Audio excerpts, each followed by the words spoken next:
Welcome to the Maintenance Mavericks podcast, where we talk about trends in maintenance, reliability, and asset operations.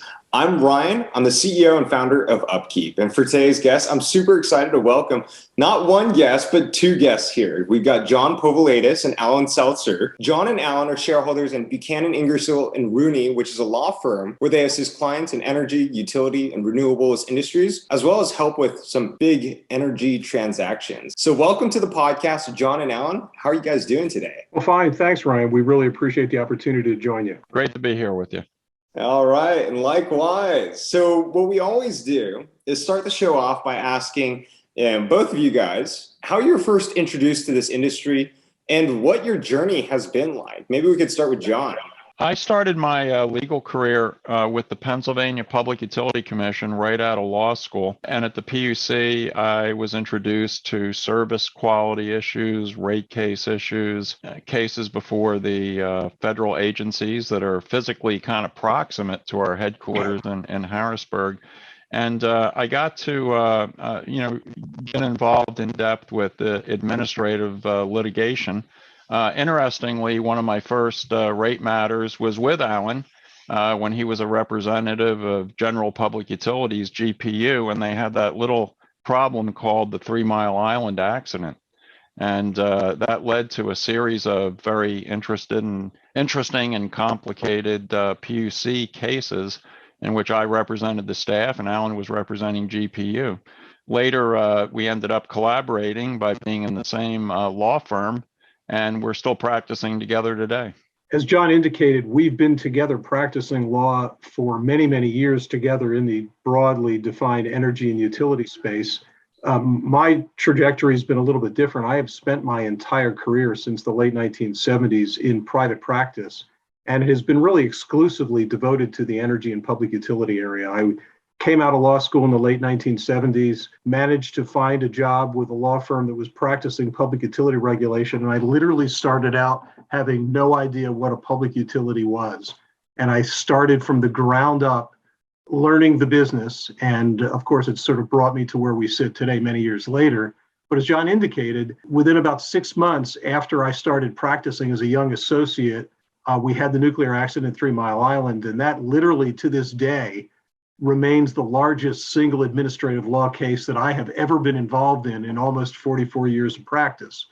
And it really catapulted my career in the energy and utility space because I got the opportunity through the early 1980s to develop and negotiate power supply contracts with then budding entrepreneurs that were not utilities called qualifying facilities to put on the first 15 or 20 long-term power purchase agreements in Pennsylvania to replace the lost power that resulted from the nuclear accident at 3 Mile Island and not having that facility available. And that literally launched my, energy and public utility career and has expanded greatly since that time. And we'll get into some of that, I'm sure, during the course of our discussion today. Yeah, we're here on the Maintenance Mavericks podcast. You guys have a wealth of information about, energy, utilities. And I would love to take a deep dive into this topic because really, what I heard recently is like energy is the currency of the global currency of the world, and it affects all of us. So maybe we could start with something very pressing. What's going on right now? So I think we all know that Congress recently passed this infrastructure bill, which is this big investment that really aims at ultimately modernizing the entire country's infrastructure. And we know that this bill has actually made big implications on the energy industry. So I want to kind of ask both of you guys, what do you think will be the long-term impact of this bill for the energy industry? Short-term, mid-term, long-term? Ryan, I think it's a great question, and it's one that a lot of people are asking. And as you properly point out, this infrastructure bill is all about massive amounts of government spending over the next 15 to 20 years. And the bill is a $1.2 trillion infrastructure spend by the federal government by moving dollars from the federal government back to state and local governments and others to really focus on a few very, very key areas. I think before we get into sort of the specifics of the areas, I think the impacts of any sort of government spend bill are likely to be much longer term in terms of seeing the actual effect. The short-term effect of spending dollars, hopefully, is job creation and beginning to see a lot of activity in very specifically targeted areas of the energy sector. But I think the long-term implications where hopefully the spend produces new infrastructure, improved infrastructure, modern types of things for the energy grid and the energy space that we really can't even fully envision today. So at a high level, the $1.2 trillion bill, first and foremost, is targeted towards transmission grids in an infrastructure build out. And that really goes to the fact that we have an antiquated and old electric transmission grid system that moves power from generation to local load centers across the country. It's vulnerable to physical attacks, cyber attacks. It is not modern. It's all above ground. It's vulnerable to wind and hail and climate change issues. And the bill is targeting $65 billion of upgrades towards the transmission system to specifically make it more resilient, to make it more reliable, and to, most importantly, from what the work that John and I typically do with dealing with renewables, expanding renewable energy. So much of our renewable energy in this country, wind and solar, is located, in areas that are very remote from load centers, and having adequate transmission to kind of get it to the load centers is critical. That spend is going to be will be fantastic. Long term, hopefully, it provides the kind of resiliency and reliability that we've really not seen in a long time. The second thing that the bill is really doing is really devoting a huge amount and a tremendous commitment to clean energy projects, which would be renewable wind, solar, and technologies like microgrids, geothermal, energy capture, advanced nuclear, things that kind of get us away from our historical dependence in the U.S. and globally on traditional fossil fuels to produce energy to power us. That's a sea change. We know climate change is huge, it's real, and hopefully this kind of $500 million spend on energy infrastructure demonstration projects to facilitate development of clean energy and renewable energy, will be something that's great. Related to that is the bill addresses battery storage, which is a huge issue in this country because so much of the renewable energy we have is intermittent. It doesn't necessarily work all the time when the wind's not blowing, when the sun isn't shining. And battery storage is a game changer in terms of being able to provide the kind of reliability and resiliency benefits that we're hoping to get out of the electric grid going forward. And basically, the law is looking to spend $6 billion in funding battery storage projects and grants over the next several years. And then the last one I wanted to talk about, because the bill is 1,000 pages or more, so there's massive amounts of stuff across the energy space as well as infrastructure generally, is just electric vehicle infrastructure.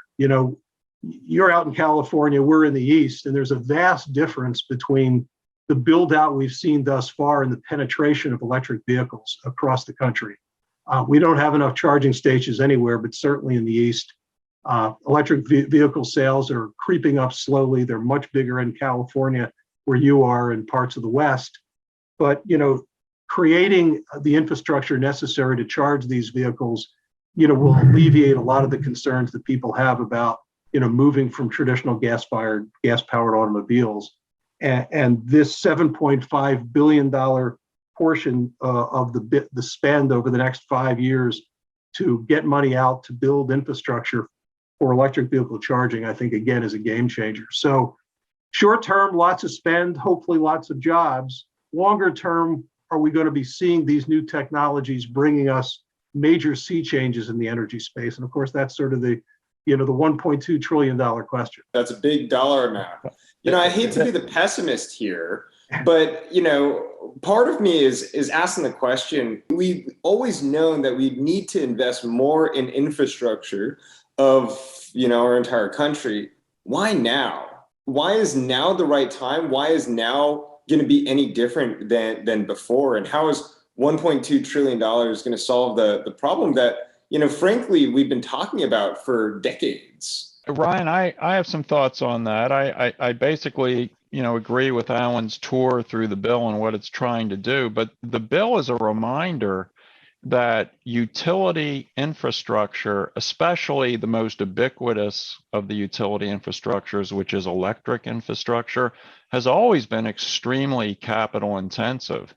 I know 1.2 trillion sounds like a lot, but I bet if you aggregate the investment that's been made in energy and utility infrastructure over the past few decades, it's a whopping number. It's always been that way. And that's why one of the most ticklish issues with the whole undertaking is recovery of that capital. If you're investing capital, you want to make sure it's recovered. There's a return on that investment and it's fully depreciated. Well, guess what? Perhaps now more so than ever, the future path of what infrastructure is needed, what's the best infrastructure, what should be supported and encouraged, and what should be discouraged, is a little unclear. Take for example the EV electrification that Alan referred to. Well, that's great. It's certainly needed. We're going to sell a lot more EVs if we have an adequate recharging infrastructure across the U.S. But what if in 5 years, hydrogen and fuel cell vehicles start coming along and blow the doors off the EVs? You can't completely discount that risk. It's got to be measured and gauged somehow, and it sharpens the issue of knowing exactly where capital ought to flow into what. And that's why I think a lot of professionals become involved and engaged in this area to try to help the users of these services, particularly electricity, to discern what's the most prudent path forward. Where do I put which basket do I put my eggs in? How quickly and how many? And that's the art of the whole thing, if you will. Yeah. No, don't get me wrong. I'm very, very excited about the infrastructure bill. Ultimately, we live, we breathe maintenance, reliability, operations in our business. And we often have this saying around just deferring maintenance until something completely breaks down. And then that's when you go say, all right, let's go invest the money because it's completely depreciated and we're in a big pickle.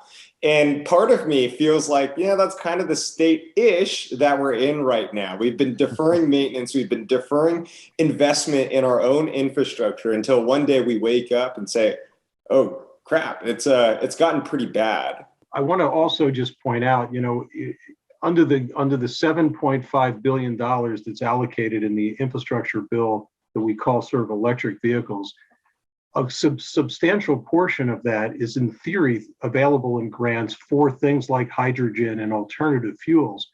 And John's comments really do raise an interesting point, which is it's hard when you're crafting these kinds of major bills not to sort of implicitly be charged with picking winners and losers. And I think this bill is kind of did a nice job of trying to avoid that. The fact of the matter is, if we can get to a greener economy and a greener energy place generally, the benefits are so substantial. But there is no one way to get there. And the bill recognizes that. And having healthy competition in alternative ways, for example, even powering automobiles, there's room for hydrogen, there's room for traditional EVs, and there's room for other technologies that in theory could be developed with some of the resources that we're looking at spending that we can't even imagine right now. And I think that's exciting stuff. I think the important thing is to recognize that, we're long past the point of relying on traditional fossil fuels for stuff like energy. And we have recognized as a country, we have deferred that maintenance, as you've said, on utility infrastructure for decades. I mean, without picking too many specific names, but certainly the California wildfires and the issues that utilities have had out there, specifically related to the causation of issues caused by their own facilities or not being able to be resilient to address weather conditions out there. is all we need as a country to recognize that something has to be done. And the imperative is, as I said earlier, renewable facilities like wind and solar are not and can't be built in downtown San Francisco or New York City or Philadelphia or Chicago. And if you start building those kinds of facilities on the scale and scope that we've been doing, utility scale, massive types of facilities, you've got to find a way to build electric infrastructure transmission to move that someplace. Yeah. And that's going to take the dollars that we're talking about, the investment that's here, and hopefully the will of the people to allow these kinds of facilities to be built. All right, well, I am cautiously optimistic. Let's talk about another, I think, very timely current topic right now that's going on related to energy, the cost of energy, which is the skyrocketing price of gas. So some current events around the world: Germany, heating's been turned down. In Peru, there's violent protests around the rising cost of fuel. In Nigeria, there's this national energy grid that completely collapsed. And we're only, 4 months into the year. So there's a lot going on. Obviously, all of us talk about the rising cost of fuel here in the States. In California, it's like $7 a gallon. What's going on right now, and how how's all this going to play out in the future? I think, Ryan, these recent events you've been describing are more or less reminders of something that's always been true. And that is availability of supply for your energy needs and consistent and fairly stable pricing have been the hallmarks of what every energy user really wants and needs. We mentioned a moment ago the 3 Mile Island accident. In the late 1970s, that was a perfect example of unexpected volatility that had to be dealt with.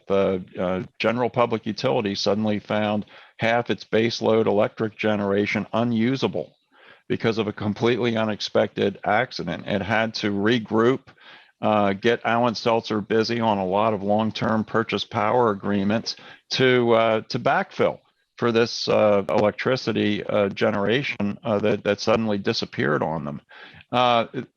Guarding and being prepared for crisis-driven volatility, unexpected shortages, changes in inflation rates that suddenly spike up prices.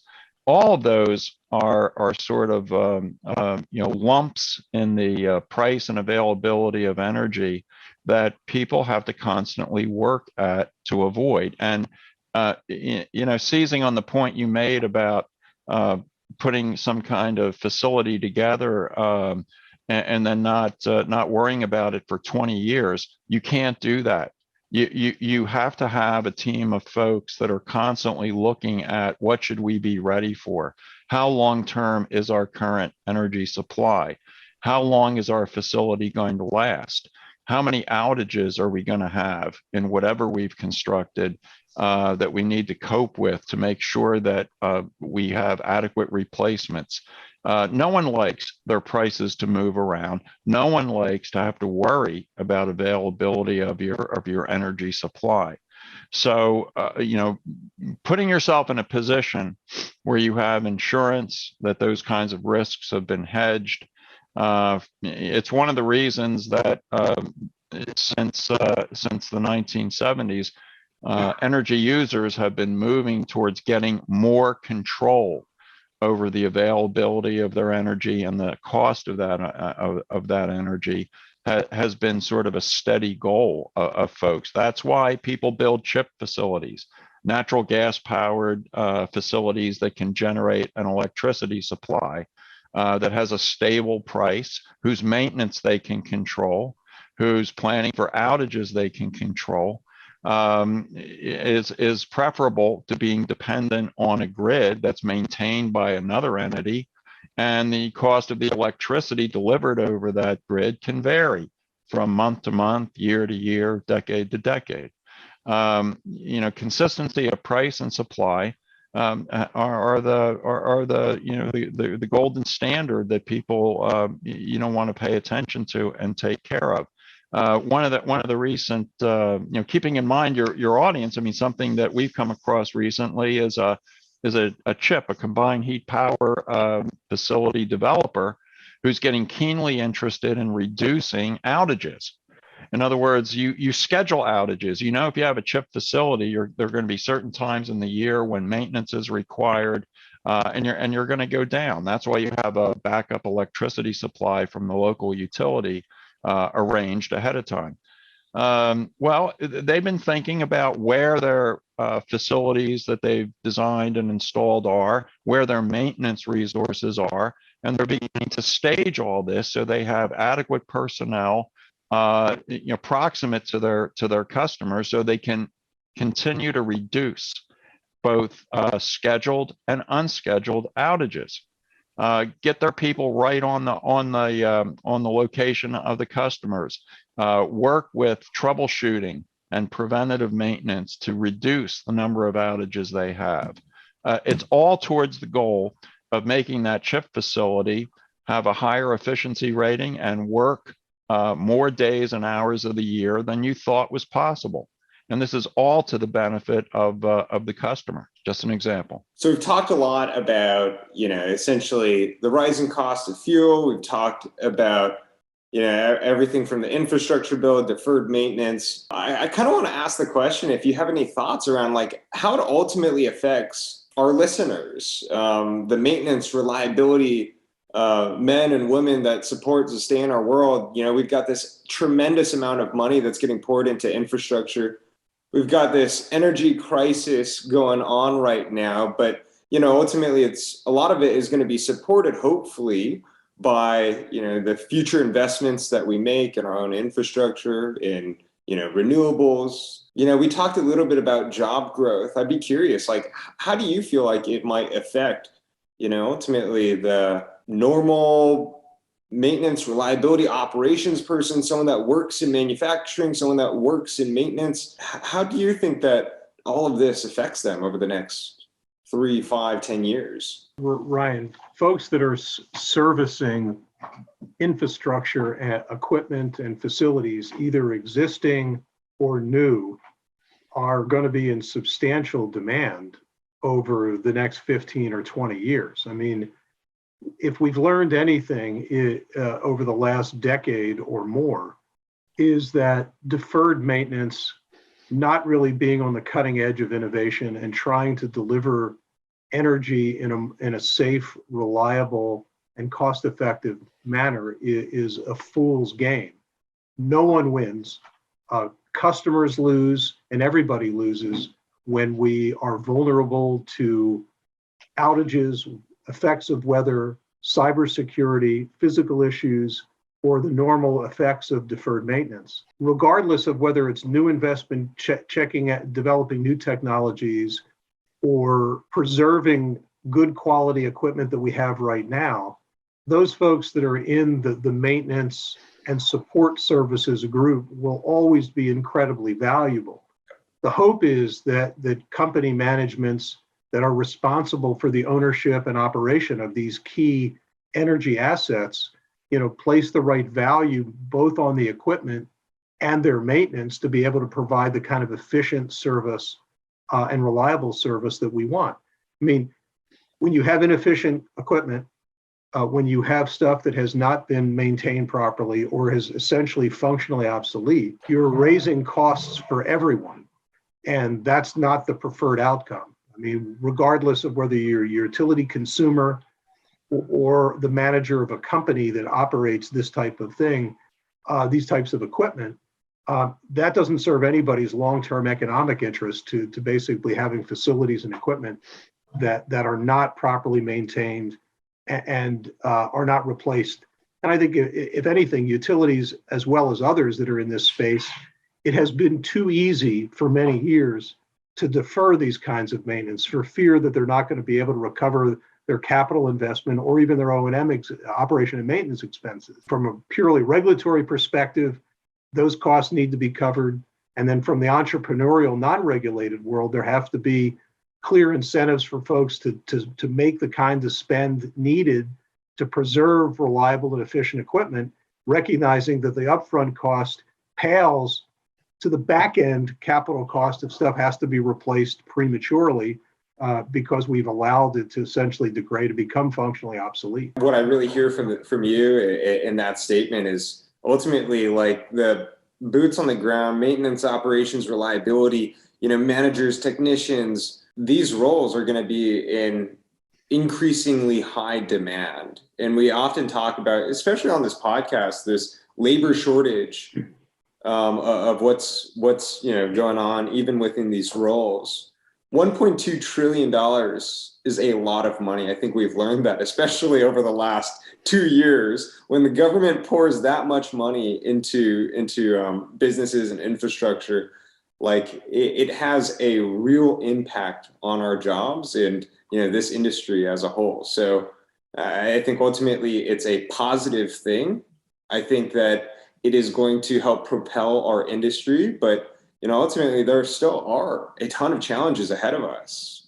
The first thing being, yes, there's going to be increasingly high demand of these jobs, but do we even have enough people to support it? Or do they have the skill set, and do we have educational support Exactly. to teach these folks what's needed? The blessing and the curse of, renewable energy and other projects and technologies that are developed with all the spend that the infrastructure bill has is, do we have the support services necessary, to basically help out on the cutting edge stuff that's likely to be developed? And that means, educational opportunities, getting the word out to young people that there's a whole different set of skills that may be needed in the next 15 or 20 or 30 years than we might have seen in the past. I hope there's support for those kinds of efforts in the bill. The utility industry's been noticing a declining pool of folks available to take their positions. And Alan and I have had clients that have invested in junior college training programs that produce electric linemen that can proceed directly to very high-paying, fulfilling jobs in the utility industry.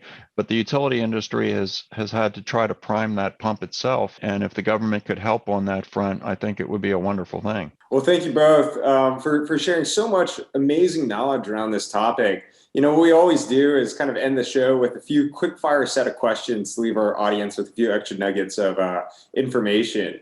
You ready to jump in? So it's basically a quick fire. I'll ask a short statement, get you guys' thoughts in 20 seconds or less. All right, the first one I've got for you is, what's your contrarian view? What's something that you believe in that most people may not agree with? John? I would say it's the value of costs that a lot of customers and clients are concerned about and try to avoid, which are the soft costs. In other words, everybody's trying to drive down their soft costs in a given utility or energy project.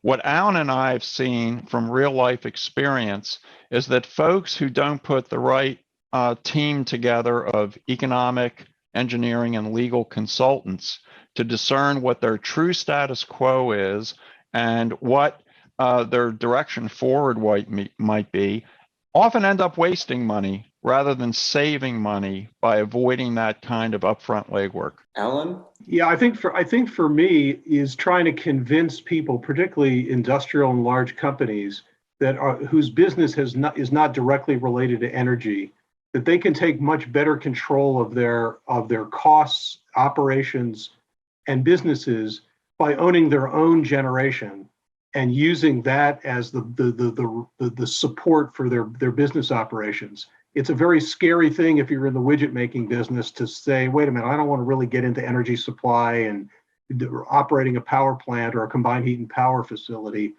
But we have been able to work with folks and demonstrate to people that if you are willing to take a look at that, you have a lot more control over the very things John was talking about earlier: certainty, predictability, avoidance of volatility in the energy market.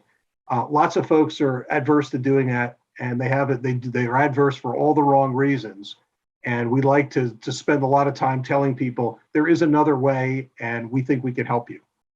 All right. I agree with that, even though this is the contrarian view. All right. So if you could go back, John and Alan, if you could go back and give yourself, your 18-year-old self one piece of advice, what would that be? Well, I think for me, Ryan, it would be probably work a little bit less, work a little bit more efficiently, have that work-life balance, which was never a term that was within my generation's lexicon when we were starting out.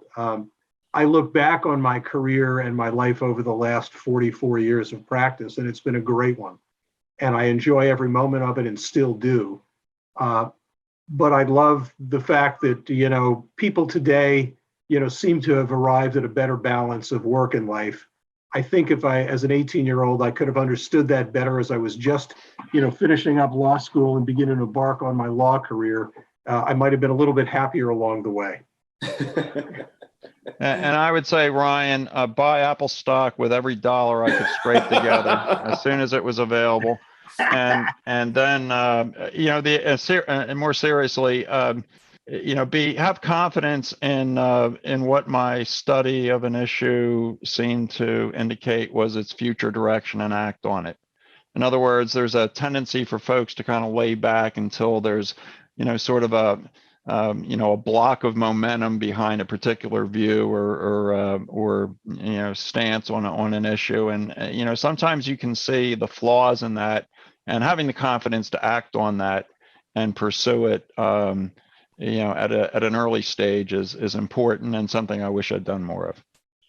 I completely agree. I mean, I was talking about this yesterday with one of our teammates here at Upkeep, but oftentimes there's this indecision, analysis paralysis. Yep. But I think what oftentimes people forget is not making a decision is oftentimes making a decision. Right. And it's oftentimes not the right. best one, Absolutely. most of the time. I agree. All right. What's the biggest takeaway that you hope all of our listeners are going to learn from and take away from today? I would say, beware of consultants that approach you with a preset solution to your needs, and don't take the time and effort to really understand what your status quo situation is and where you may want to move. If all you have is a hammer, everything looks like a nail. And I think you need to sort out, when you do your due diligence on something important to your company in the energy utility area, that you get the right team together right from the get-go that will be objective and not try to sell you on a predetermined solution that may not fit. I think, Ryan, for me, at a little bit more global perspective, the energy world is complex. And it's very easy, given the things we've talked about today and others we haven't talked about, to find yourself in a world in which you either want to give up or constantly being reactive. And what I would want listeners and folks that have heard this conversation today to take away is, in the face of climate change, in the face of all the issues that we face globally that impact energy supply and weather change and all those kinds of impacts, we need to continue to be proactive. And it's individual by individual, company by company, business by business. We're strong proponents of what we call distributed generation. People, getting away from central station power sources, doing more that they can do on their own business and their own property to meet their energy needs, to help build the kind of resilience and reliability that perhaps the electric grid and other energy sources haven't been able to do, and to continue to recognize that we're in this together.